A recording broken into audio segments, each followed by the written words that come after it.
From Roman gladiators to wildly successful superhero movies, humanity has a long history of valuing physical strength. In fact, the U.S. is home to more than 40,000 fitness gyms, according to the Global Health and Fitness Association. Every day, people walk through those doors looking to improve their lives. But there's another aspect of strength that's often neglected: mental toughness. In simplest form, when I think about someone who is mentally tough, I'm thinking of someone who shows up even though they don't want to. They endure every ounce of effort that they have. So even though on a given day they may only have 70% effort, they give 100% of that 70. It's not always about being perfect because that's not real. So they exert every ounce of effort they have to give that day. That's Dr. Haley Perlus, an author, public speaker, and doctor of sport and performance psychology. She says people who are mentally tough willingly endure discomfort and even accept the risk of failing. Even though they hate to lose and even though they don't want to lose, they understand that there are some acceptances and sacrifices. So they are willing to endure a little bit of pain mentally and physically. Which isn't easy. Without consistent effort, many people become content following the path of least resistance, often giving us opposite results than what we want. Mental weakness is letting ourselves off the hook. That's very different than giving ourselves grace. I believe in giving ourselves grace, but I don't believe in letting ourselves off the hook, where you come up with any reason, justify anything to not pursue that or to give up before you really needed to. And while these ideas are common in athletics, many people outside of professional sports don't usually think about mental toughness in our everyday lives. In fact, Perlus felt the same way until she stepped into the corporate world. It didn't take me long to realize that all the tools and techniques that I'm sharing with the athletes that I'm working with and that I used for myself as an athlete, I need them now more than I ever did as an athlete sometimes. And again, I believe that our thoughts directly impact our emotions. And we are emotional creatures, and our emotions can get in our way in business and in life. So we need to really get our thoughts and our stories right so that we can feel more of the pleasant things, then allow us to follow through on our intentions. She says setting goals is the easy part. It's mental toughness that determines whether we follow through on our intentions. Consistency is hard, so we need to learn how to embrace challenges instead of cowering away. Perla says it starts with changing the stories we tell ourselves. There is a story in our minds that prevent us from following through, and that story usually begins with the word but. I want to exercise after work today, but I'm too tired. I want to close up my email so that I can be with my family, but I will feel guilty if I don't respond to these last few emails.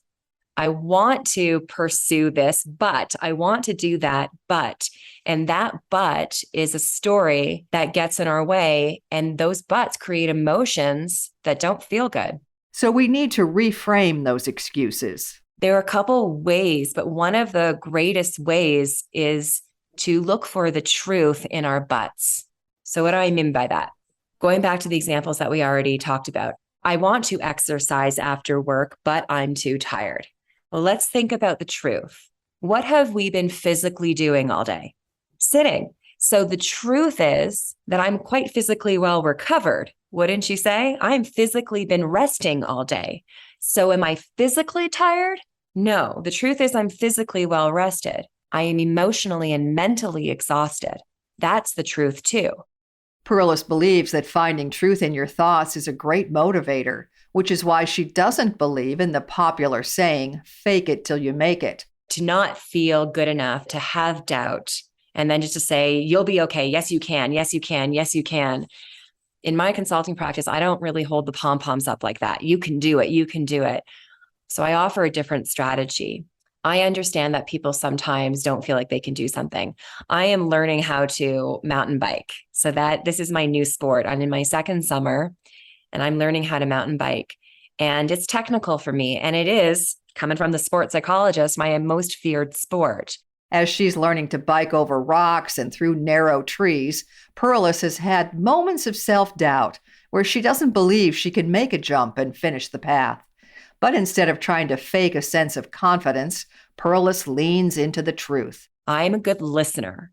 I listen to what people I trust tell me. I'm also technically gifted. So as an athlete, was not the strongest person out there, but I had technique. So even though I don't necessarily think that the fear of the mountain bike and this current rock and this uphill get to me, I know that I'm coachable. So I listen to the person who's coaching me. I trust the person who's coaching me. I listen.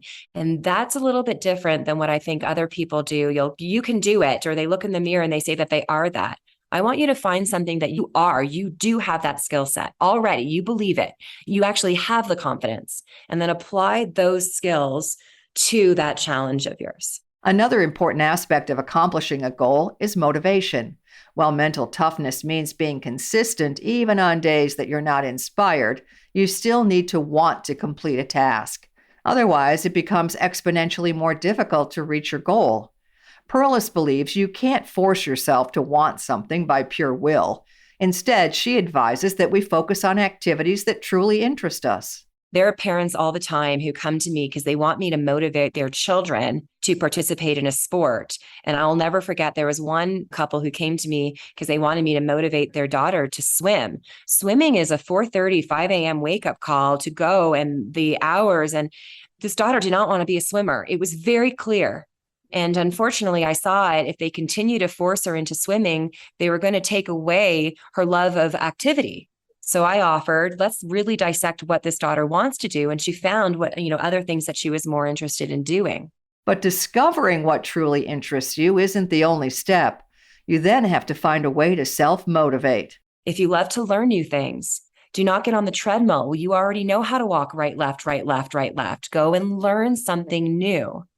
That's how I believe we become motivated. We already know our values in life, what we love in life.